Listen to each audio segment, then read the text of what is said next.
Okay, so chronic fatigue. We want to identify the root causes. Now, you can use a biofeedback, the QX deductor, to identify pathogens most excellently.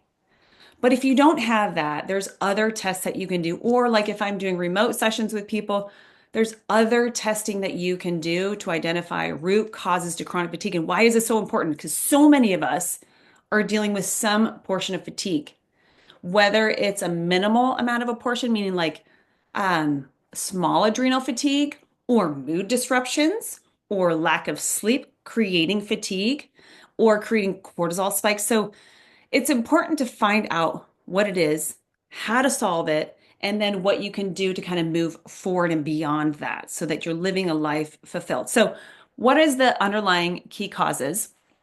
And what are some methods to identify the root cause of fatigue?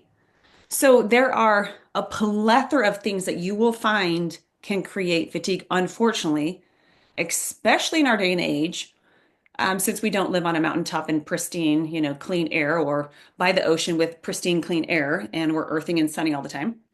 Um, you're going to look for heavy metals. You're going to look for mycotoxins, adrenal issues, thyroid issues. There are a plethora of things that you can look for, but these I'm going to show you some tests and what they do and which ones are going to be the best tests to do because it will really help delineate some of the questions around what's my nutritional deficiency around it, what's my adrenal problem around it, or is it my thyroid? Like, I don't know. Help me figure this out. So, um, I want to help understand there's also the allopathic and more of a holistic or functional medical approach or holistic medicine approach. And that's what we're going to dive into. So, and we'll go over a few things, but let's talk about what chronic fatigue is. What are the key underlying causes of chronic fatigue? So, it's a persistent state of exhaustion. It's not relieved by rest or by significant life's impacts. It's a symptom of an underlying dysfunction rather than a standalone disease. So that means that you could have an underlying problem like a parasite robbing your nutrients, and then that is one of your main key components to why you have fatigue. And you might not know that. Or you had an exposure to mold and you also have some deficiencies, and those two combined create this component of fatigue. So, root causes, these are some of the top ones, your mitochondrial dysfunction. So, it's basically when the cell, the mitochondria, is not producing healthy amounts of ATP. That can happen with heavy metal exposure, EMF exposure, poor sodium, magnesium, calcium ratios. And so, having those in good order will help identify if it's more of a mitochondrial function. So we've got mitochondrial adrenal dysregulation, and that means you could have your cortisol spike way too high in the morning and then drop way down. Or you could have your adrenals not even get up to really high and then go low midday and then come back up at night, which is not good either. So we don't want either one of those. We want a nice linear, and I can show you example if I get like a high five, hey, can I see how it should look? You can just give me like a hands up. Um, so adrenal dysregulation, chronic inflammation, and what are some of those chronic inflammations is what you kind of want to identify. And that would be like heavy metals, environmental toxicities, and so forth. So those can also be seed oils. So people might need to be looking at their diet, like, oh my gosh, I had no idea the crackers that I love, or the bar that I snack on to go when I take my kids to sports, or what have you, has all these seed oils that's creating this underlying inflammation. And then on top of it, metabolic issues. So my cells aren't communicating. So those in combination create havoc on the system. There are hundreds of things that create inflammation, but we're going to kind of narrow it down to, again, like what tests we can do to identify what are some of the main root causes, and then how do we begin to supplement or take action with that information. So gut dysbiosis, that means an imbalance of good bacteria to bad bacteria. And this is very common. So in the key issue, they found in a study that there were over 90% of the population that were missing the probiotic L-reuteri, which is a bonding hormone, or sorry, is associated to dopamine, healthy dopamine levels, good bonding. So dopamine helps you feel good, and that also helps the adrenals, interestingly enough. Now, there's multiple layers to getting there, but gut dysbiosis is such a main issue for people. If that's not solved, then the person's fatigue is not going to go away because your bacteria create different vitamins. They help to fight off aerobic bacteria, like bad bacteria.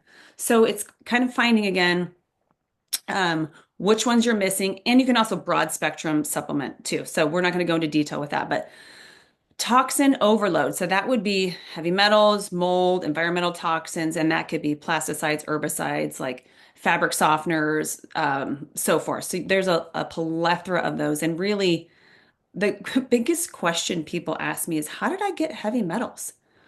I haven't done this or that. And I was like, you can go out and just breathe your air. They've done sampling of it, and there's small trace amounts of heavy metals.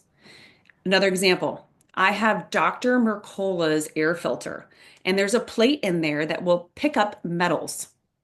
And I clean that every 3 to 6 months, and there is metal on the plate that it attaches to. So it's like magnetics, basically. So that metals are most likely magnetic, not most likely, they are magnetic. And so it will stick to that plate, and I'll have to clean that off. And that's just the air around me, right? That's not even in my food.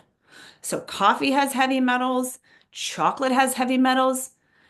And then, like, poof, unknowingly, like some of the organic foods, like Siete chips, has high amounts of lead in it. So people wonder, how did I get heavy metals? Like, or I haven't had a COVID shot, or I haven't had a vaccine in a long time, and I know there's thimerosal, which is mercury in there.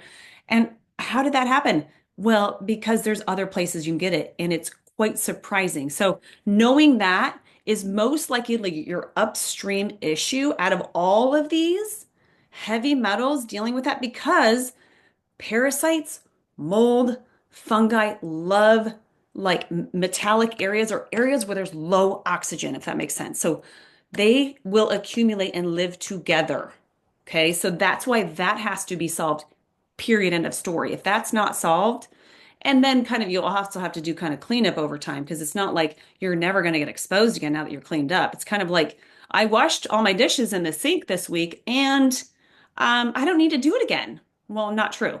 You're going to slowly accumulate dishes and dirt and stuff in your sink.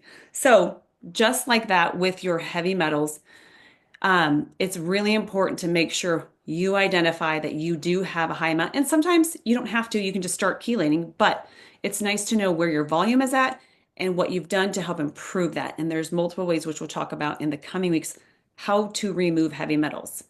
I've done it a lot of my life because I've run outside. I had high amounts of heavy metals. I did detox bath, I did ACN and zeolite binders and so forth.